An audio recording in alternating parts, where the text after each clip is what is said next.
सोचो एक रेपिस्ट और मर्डरर जब चाहे तब जेल से बाहर आ जाए, कभी 20 दिन के लिए, कभी 40 दिन के लिए, कभी कभी अपना बर्थडे मनाने के लिए, कभी सत्संग करने, कभी गाना रिकॉर्ड करने। जेल जैसे उसके लिए रिजॉर्ट बन चुका है। ये कहानी कोई फिल्म की नहीं है, ये असली कहानी है राम रहीम की। हाँ भाई, राम रहीम, वही राम रहीम जो अपने आप को बाबा बोलता है। 2017 में उसे 20 साल की सजा हुई 2 लड़कियों का रेप, एक पत्रकार और अपने मैनेजर का मर्डर करने के लिए। केस क्लियर था, सबूत भी स्ट्रॉन्ग थे। देश ने सोचा चलो अब इंसाफ हुआ, लेकिन खेल अभी शुरू होना था। असली खेल था बार बार पैरोल मिलने का, जो खेल आज भी चल रहा है। अक्टूबर 2020 उसे सिर्फ 1 दिन का पैरोल दिया गया। मई 2021 फिर से 1 दिन का, फिर फरवरी 2022 उसे 21 दिन का पैरोल मिला। जून 2023 में 30 दिन का, अक्टूबर 2022 में 40 दिन का, अक्टूबर 2023 में भी 40 दिन का, जनवरी 2023 में फिर से 40 दिन का, जुलाई में 30 दिन का, नवंबर में 21 दिन का, फिर जनवरी 2024 में सबसे बड़ा 50 दिन के लिए, फिर अगस्त में 21 दिन के लिए। और इसके अलावा भी कई सारे पैरोल इसको मिलते रहते हैं। फिर से हाल ही में अगस्त 2025 में फिर से 40 दिन के लिए पैरोल मिला। कुल मिला के उसे 14 बार पैरोल मिल चुकी है। ये सब 2020 से लेके 2025 तक हुआ। मतलब हर साल 90 दिन तक जेल से बाहर, यानी हर साल 3 महीने के लिए इसको छुट्टी मिलती है। एक रैपिस्ट और मर्डरर मजे कर रहा है और हमारा सिस्टम हाथ पे हाथ रख के खामोश बैठा है। एक आम आदमी छोटी सी चोरी करे या किसी झगड़े में फंस जाए तो सालों तक जेल में सड़ता रहता है। उसके पास पैसा नहीं होता, ना उसके पास अच्छा वकील होता है, ना उसे पैरोल मिलती है। सच कहूँ तो उसकी जिंदगी बर्बाद हो जाती है। जेल के बाहर आने के बाद भी लोग उससे नफरत करने लग जाते हैं और ताने मारते हैं। लेकिन राम रहीम जैसा रसूखदार कभी सत्संग करने के लिए बाहर आ जाता है, कभी बर्थडे पार्टी, कभी वीडियो शूट करने, कभी भीड़ इकट्ठा करने के लिए। उसके लिए जेल सजा नहीं, उसके लिए जेल एक ब्रेक बन चुका है। वहाँ से बाहर आके वो फिर बाबा बन जाता है, लोगों से ताली बजवाता है और सिस्टम भाई बिल्कुल खामोश चुपचाप बैठी रहती है। लेकिन एक बात है कि पैरोल हमेशा इलेक्शन के आसपास ही होता है। जनवरी 2024 लोकसभा, अक्टूबर 2024 हरियाणा विधानसभा और जनवरी 2025 दिल्ली का इलेक्शन। ये सब कुछ नॉर्मल नहीं लगता, ये सीधा सीधा पॉलिटिक्स का खेल है। क्योंकि डेरा सच्चा सौदा के लाखों फॉलोअर्स हैं। हरियाणा, पंजाब, राजस्थान और दिल्ली के अंदर भी ये फॉलोअर्स एक बड़ा वोट बैंक है। नेताओं के लिए ये एक सोने का खजाना है। इसीलिए राम रहीम को बार बार छोड़ा जाता है ताकि वो भीड़ इकट्ठा करे और नेताजी को फायदा पहुंचाए। ये हमारे सिस्टम का सबसे बड़ा घोटाला है, जहां इंसाफ बिकता है और अपराधी छूटते हैं, और हम सब इसके गवाह हैं। 2023 में हरियाणा पंजाब हाई कोर्ट ने सवाल उठाया, क्या सभी प्रिजनर को इतनी पैरोल मिलती है? फिर हरियाणा के सीएम ने जवाब दिया, बोला कि उसका बर्ताव अच्छा था। अच्छे बर्ताव वाले कैदी को पैरोल का हक है। आप ही बताओ, क्या आम कैदी को 14 बार पैरोल मिलती है? ये सुविधा सिर्फ पावरफुल और बड़े ओहदे वाले लोगों को मिलती है। भारत में कानून गरीब के लिए अलग है और अमीर और ताकतवर लोगों के लिए अलग है। गरीब एक छोटी सी चोरी के लिए सालों तक जेल में सड़ता है और बड़े लोग बलात्कार और हत्या करने के बाद भी मजे लेते हैं। कानून का असली चेहरा यही दिखाई देता है और राम रहीम का केस उस चेहरे को बार बार बेनकाब करता है। कानून का मतलब बन चुका है गरीब को तोड़ना और अमीर व ताकतवर को बचाना। देखो, यही हमारे सिस्टम की असलियत है और यही हमारी सबसे बड़ी प्रॉब्लम है। जिम्मेदार सिर्फ सरकार नहीं है, जिम्मेदार हम सब हैं, जो कि आंख मूंद कर हम इनको भगवान मान लेते हैं, जो इनके लिए ताली बजाते हैं, जो इनके नाम पर झंडा उठाते हैं और जो इनके कहने पे वोट देते हैं। जब तक हम नहीं सुधरेंगे तब तक ये ऐसे ही सिस्टम का मजाक बनाते रहेंगे। देखो, एक बात आपको समझनी चाहिए, आज किसी और की बहन बेटी शिकार बनी है, कल आपकी भी हो सकती है। तब क्या आप चुप रह पाओगे? क्या आप भी ताली बजाते रहोगे?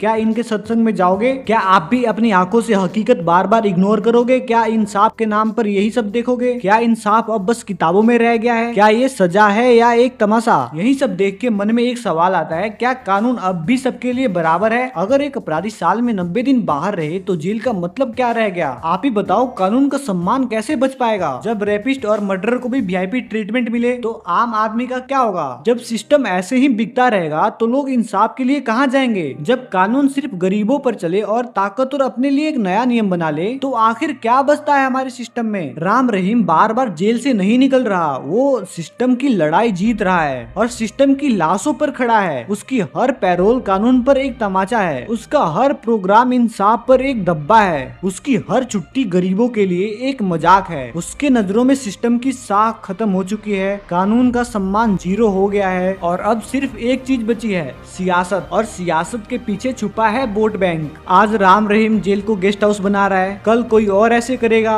जब तक हम चुप रहेंगे तब तक कानून का मजाक चलता रहेगा और इंसाफ सिर्फ एक सपना बनकर रह जाएगा। दोस्तों, ये वीडियो सरकार और धर्म के खिलाफ नहीं है। मेरा वीडियो बनाने का मतलब है कि हम सब सच को समझें, क्योंकि अगर हम आंख मूंद कर गलत को सही मानते रहेंगे तो सिस्टम की ये खामियां और बढ़ेंगी। राम रहीम का मामला एक आईना है जो कि दिखा दिखाता है कानून का, इंसाफ का कैसा चेहरा हो गया है। सवाल ये नहीं कि कौन सी पार्टी या कौन सा धर्म, सवाल ये है कि क्या इंसाफ सबके लिए बराबर है। सोचिए और अपने दिल से जवाब दीजिए।